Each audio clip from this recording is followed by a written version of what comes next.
Been a little while, hasn't it? Last time I was at 150 milligrams of test and HCG 1000 IU.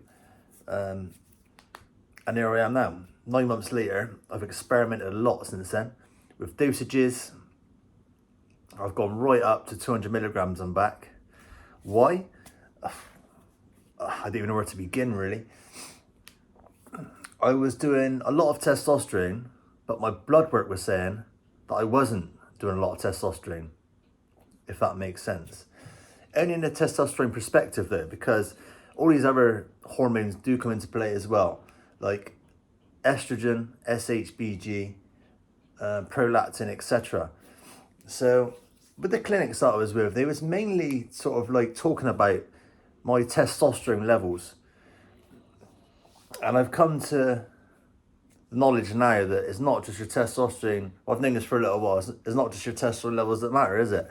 Even when I go to the NHS doctor, the endocrinology department, and they do a blood test on me, they don't test for estrogen. So the last time I had a blood test done, I asked, why has my estrogen not been tested? Oh, we didn't test that with our the department. You know I'm on TRT. Estrogen is a massive, massive thing. Estradiol is a massive, massive thing when it comes to TRT and how you feel, etc. Why are you not testing for that? So, as if I wasn't done with the NHS before, I'm definitely done now. I just cannot be asked with their shit, their incompetency when it comes to TRT. So that's me done with them now. I'm still gonna try and like get bloods done every now and again with them because it's free. You know what I mean? I pay my taxes and shit. I deserve fucking more than what I get, really. Work every day, fucking hell. So where I'm at the minute. So yeah, I went right up to 200 milligrams and back to my point of I was taking a lot of testosterone, but my blood work was saying I wasn't on a lot of testosterone. So the reason for that I discovered was my single digit SHBG, sex hormone binding globulin. So because I had single digit sex hormone binding globulin, I didn't have enough of that hormone to transport my free testosterone into the tissues, etc., wherever it needs to go. So a lot of the testosterone I was injecting was just staying as free testosterone in my body, not attaching to anything and being utilized. So when you got single digit or low SHBG, is a bad thing. It is a bad thing. A lot of the old school bodybuilders will try and drop their SHBG to try and get more free test, blah blah blah. But in the day, if your free testosterone can't bind to anything and transport it to where it needs to go, what's the point? You're injecting all this testosterone and it's not getting transported anywhere. So that's what I was doing. I was injecting I went right up to 200 milligrams, and my testosterone was still only, I mean, it was far surpassed what it should be at normal levels, but it was 40 nmol, so only 10 nmol more than high normal. So normally when you take sort of 200 milligrams, you can be sort of double that, you know, double 30 ml. You could be right up 60, right up to 100 sometimes. But I got a feeling because of my low SHBG, it just wasn't getting absorbed. So that was my experiment anyway. I experimented for that purpose. I would see how high I could go to get me out of normal range. Because I was so fed up being in the middle of the normal range, which was 16 nmol. I was floating around 16 nmol for so long, taking between like 120 and 150 milligrams per week, and it wasn't getting me out this range. So I went up and up and up, and I thought, let's see how far I can push it. I mean, 200 milligrams, that's the standard in America anyway, pretty much. Cookie cutter shit. In America, that's what they put you on. Oh, you got low T, bang, straight on 200 milligrams. If you follow my channel from the beginning, I didn't upload much. I'm not a big influencer from not anything really. I'm just a bloke. I started at 100 milligrams, I believe, all those years ago. Been with multiple clinics, tried with NHS, and now I'm doing it myself. I've got quite a lot of knowledge now. A lot of knowledge, sorry. Not compared to most, but more than most at the same time. So I'm back down to 180 milligrams now, which is still quite a lot. But I want to come down to 180 milligrams and retest from there. So I know at 200 milligrams, I was obviously at 40 nmol. My estrogen was double what it should be. SHBG has always been low. So that's just always low at the minute, even though I'm doing it every other day. HCG every other day as well. So there's a few things which I'm going to do for that, which I have done for that actually. So to lower estrogen, I'm going to start taking a Arimidex, 0.5 milligrams a week.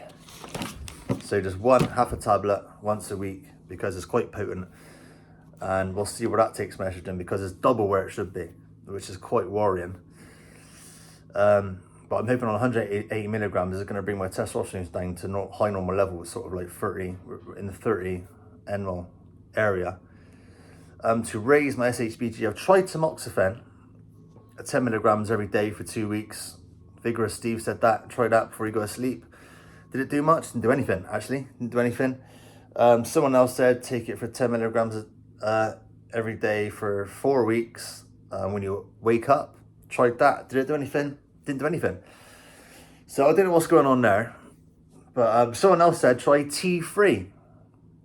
25 mcg every day for 2 weeks. I haven't tried that yet. I got the T3. I'm going to try that soon.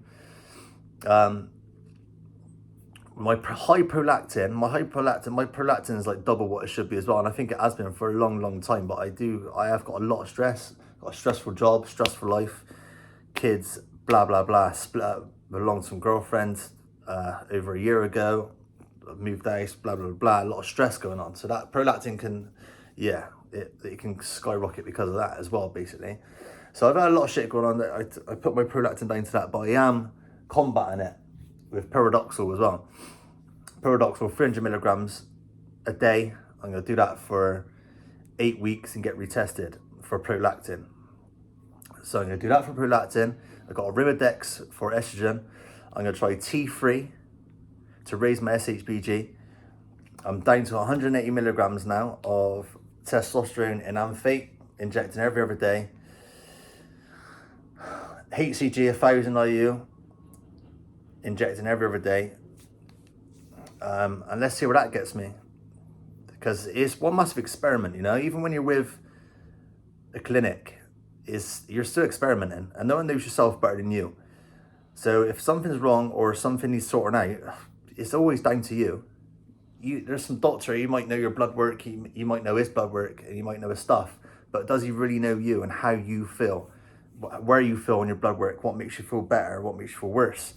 Even though your blood work might be spot on, if your SHBG is low, but your testosterone level is there, your estrogen is there, and all that is pucker, if your SHBG low, you're still going to feel like shit. And there's something you need to do to try and combat that. I mean, you can do like fasting and things like that, but is that realistic for a lot of people? No. I work in the building trade. Is fasting, and obviously go to the gym. I haven't been to the gym in a little while, but fasting for things like that, I know people do it, but the likeness of it and the reality of it is it's not beneficial for a lot of people, is it? It's just not. So that's my little update anyway. And we'll see where we got on from there. And people that are struggling to get dialed in, I recommend just do it yourself. Get your knowledge up and try and do it yourself, because a lot of these clinics, they're just in it for the money. They really are. NHS, they haven't got a clue about TRT. They really have not. You go get your bloods done, and they didn't even, I'm feeling like shit, blah, blah. I think it might be my testosterone levels. They'll check your testosterone levels. It might be 8 nmol, which is right at the bottom of the levels. Oh, you're in the normal levels. Everything's fine. I don't know what you're feeling. Oh, you must be just a bit depressed. Here, have antidepressants. Because that'll fuck you up, won't it? And it does. It fucks you right up. Fucks your SHBG right up. Fucks your libido right up. You get erectile dysfunction. All these things last for years. Even after you come off your last tablet, there you go. Fuck it, I've had enough of this shit. That's it. You're so fucked for years. It takes years for your erectile dysfunction to start, your dick to start working again. It takes years. I know this because I've been on and off them for years. They haven't got a clue. If you're suffering from depression or you've got brain fog or all this stereotypical antidepressant stuff which they stick you on, get a full blood count, because your estrogen could be out. Your SHBG could be low. All these things should come before getting chucked on antidepressants. It's fucking bullshit. But there we are. There's me rant. There's me update. And that's it. Peace.